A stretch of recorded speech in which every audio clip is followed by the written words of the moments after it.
like dogs. Now, what do I mean? You have to treat them like you would treat a dog. He was a doxer and a liar. Now, he has destroyed everything that he built here on YouTube. See? If you're firm and self-confident, they respond. They get relaxed. See? Just like dogs. You know, sexually attractive women between the ages of 20 and 27. I'm talking any woman, you know, a 3-year-old girl, you know, some hot young thing, because they're all so surprising. The way that they think, their priorities, guys, they're simple.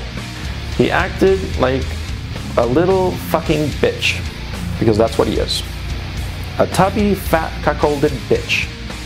So welcome to another episode of the YouTube Janitors, but this one's more of a, well, it's really hot and we could be asked kind of episode. So we're calling this one a quick sweep up, quick clean, whatever's in the title. That one. It's like a YouTube Janitors normal episode where we rip on a YouTuber, but with far less effort. Mm-hmm. Because it's too hot. It's so fucking It's hot. really warm, isn't it? It's so I keep hot. sweating. And we've had to turn the fan off because of the audio. I hope you're happy. Yeah, it's great. And the window's fucking closed. So, Coach Red Pill is a stupidly old man trying to be extremely edgy in a young and already kind of edgy YouTube community. So, what you're saying is he's an old man who tries to give advice to younger people. Yeah, he's got quite a young sort of audience. He aims for young people. Because, I mean, I'm guessing he's like a proper stud muffin, right? And he knows how to get all the birds. No, he kind of looks like a paedophile. Oh. I'm not, I mean, oh, he has, yeah, he does go after young people. That's a And bit I'm not, weird. no, but I'm not calling Coach Red Pill a paedophile. That's not what I'm saying. Okay. He's not a paedophile. Actually, no, well, he could be a paedophile. I don't know. I'm not privy to that information. But he aims at men, so he'd be a gay paedophile. Okay. But I can't rule, like, I could be a paedophile. I'm not just, but I'm not a paedophile, Lacey. He's not a paedophile, I don't... You're a paedophile. Lacey's a paedophile. Yeah, it's true. Oh God, Roy, it's so fucking warm right now. Like my face feels like a waterfall. Oh yeah. I feel so slimy and gross. Yeah, you do. Speaking of slimy and gross, you know, Coach Red Pill's kind of slimy and preys on the weakness of younger people. Yeah, I mean, he reminds me of one of them self-help sort of gurus that'll do a seminar and then after the seminar try to sell the how not to be a waste of good cum package for your life savings. So he boasts a lot and he embellishes his exploits. My life is great. I've got it all. I got money that I earned. I've got no problem with women. I can get whatever woman I want. But he needs to, in order to get his MGTOW, Meninist, incel, closet gay audience to think his advice is worth the damn. I mean, he's got to be embellishing because he's like, I can get any woman I want, and yet he looks like sort of Kevin Spacey's sexually abused basement-dwelling brother. Hey, Dave, would you fuck Coach Red Pill? No. You sure? He's gross. He's such a stud muffin. Ugh.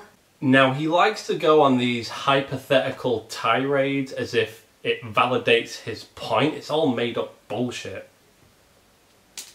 Let me explain a little bit further. Suppose there are these two soldiers, and they're walking along, and there's a war going on. They're walking along, and they get to the bottom of the hill. And at the top of this hill, there's the enemy soldier. An enemy soldier with a machine gun, and he's shooting down the hill. Now, both of these soldiers at the bottom of the hill, they do the exact same thing. They turn and run. They run away from the machine gun fire. But I can tell you that even though both of them looked to have done the exact same thing, I can tell you right now that one of them acted like a coward, and the other acted like a man, acted heroically. And the difference is quite simple. You see, one soldier saw the enemy with a machine gun, and he allowed his fight or flight response to dictate his actions. He allowed his fear to dictate what he would do. And what did he do? He ran. He ran as far as his little feet could take him, right? The other one, the other soldier, he also felt fear. He's not inhuman. He's not a sociopath. He felt fear. He was terrified. He saw the enemy soldier with the machine gun, and he was terrified, but he did not allow his fear to rule him. Instead, he looked up to see if he could do anything about the situation. Realized that he could not, turned and ran. But the thing is, you know, I really can't stand a guy who thinks he's bigger than fucking Jesus. He sits there parading around like he's the best thing since sliced bread, when really he's just another dickhead on the internet. Yeah, and not only that, his advice is actually really bad. He was a pimp. Like a good pimp, you know, there are a lot of lessons to be learned from him. I'll do a post at some future point about pimps because I think that they are fascinating and very, there's a lot to be learned from them. Oh, so lonely and desperate. I mean, I'm bound to be. I'm subscribed to Coach Red Pill. Oh, if only I had a chance to try his advice. Oh, that looks like an attractive woman. Okay, Coach Red Pill, don't fail me now, mate. Why is he looking at me like that? What's this guy doing? Oh shit, he's putting on a hat. Hey! Hey ho. Hey ho! No, hey ho. Oh. Well, why are you calling me a hoe? Oh, cane, give me that cane. That's my I need that! I've been looking for one of these. Oh my god! I can't Oh. stand now. Oh, are you all off balance here? Yeah. Now listen. Right, I want you to go on that street corner, suck some dicks for money, and I want 80% of the proceeds. Damn! What are you doing? I gotta go. Can I have my cane back? Bitch. Don't you dare. Don't you leave me. I'll find you. I And gotta I'll slit that pretty little throat of yours. gotta go. This dude's Come here. crazy. No, come here. This Come dude's here. Come here. Come here. Come here. What? Coach Red Pill? freak.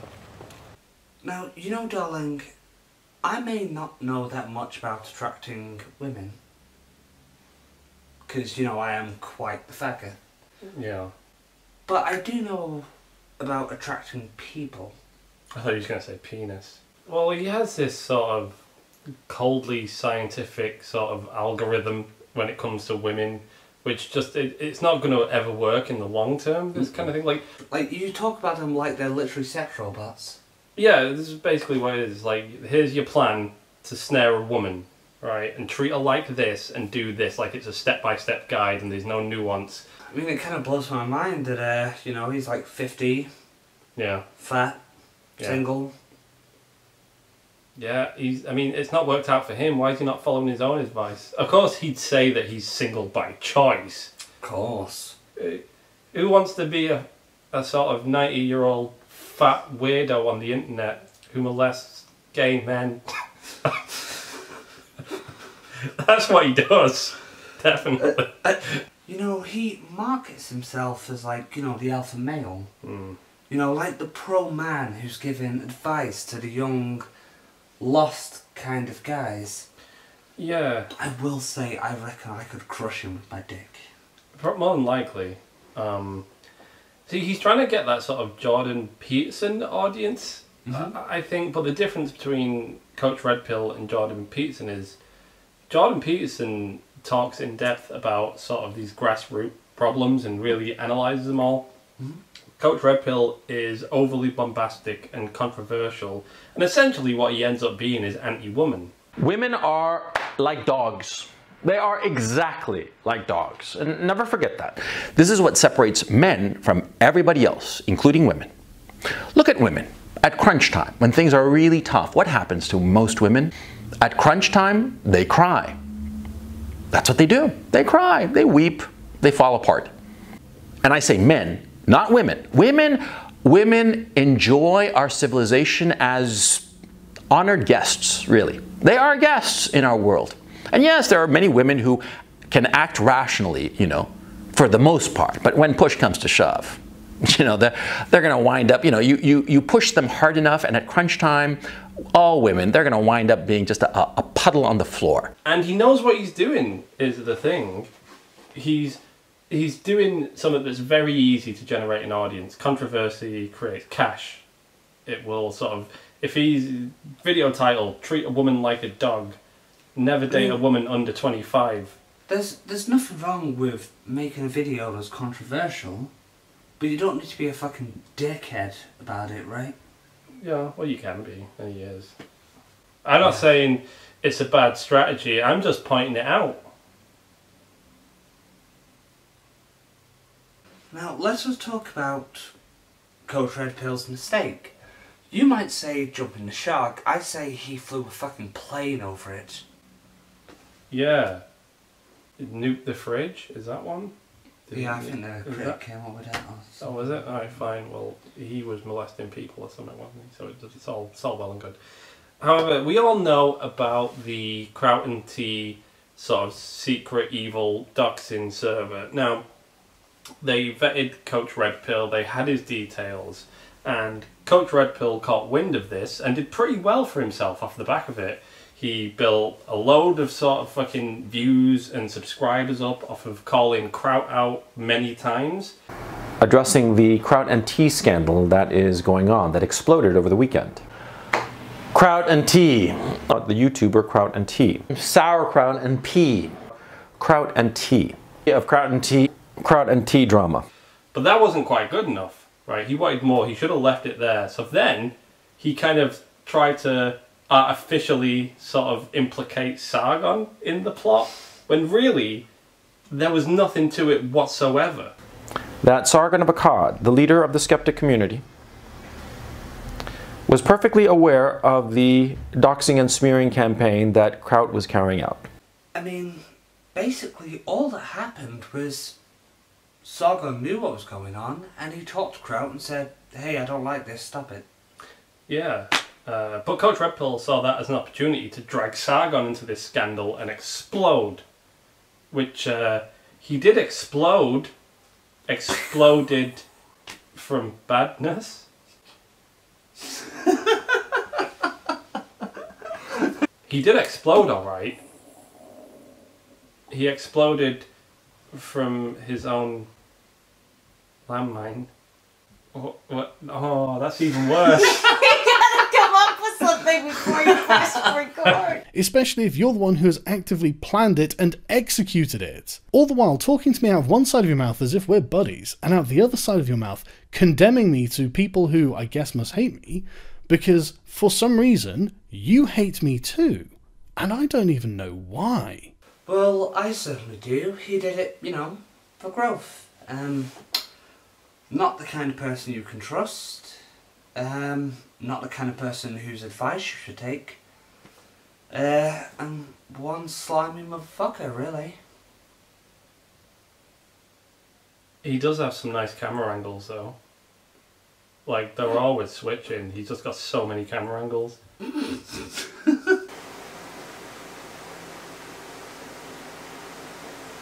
What is logic? Well, I would say that logic is being logical.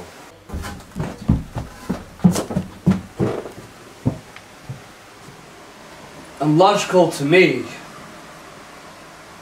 I'd say is a bitch knowing her place. Now, what do I mean by this? You see, women are kind of like a machine. They don't understand what logic is. They're almost like a stray dog without a collar. You see, the thing is, people like me are fucking geniuses. Now you can judge me, but it really fucking hurts. But you don't understand logic. You don't understand the women and machines. I do. I have a higher purpose in life. And you can crawl around like ants, but you know, if you followed my kind of logic, well, you'd be hitting this every kind of day, wouldn't you? But like, So I mean, it can all be bullshit, but as long as the camera angles are good, yeah, well, that's what makes it good, right? Well, you know what the thing is, on the surface, he sounds really sort of intellectual and grandiose with his little hypothetical stories, his staggered sort of annoying shit grinning way of speaking, the multiple camera angles. When you strip it all away, he's just a fat old paedophile. Yeah, I mean... He's not a paedophile. That was a joke. We don't know that. Well, we don't know. He could be a paedophile. Tickle, Lacey. What are you doing? Stop it.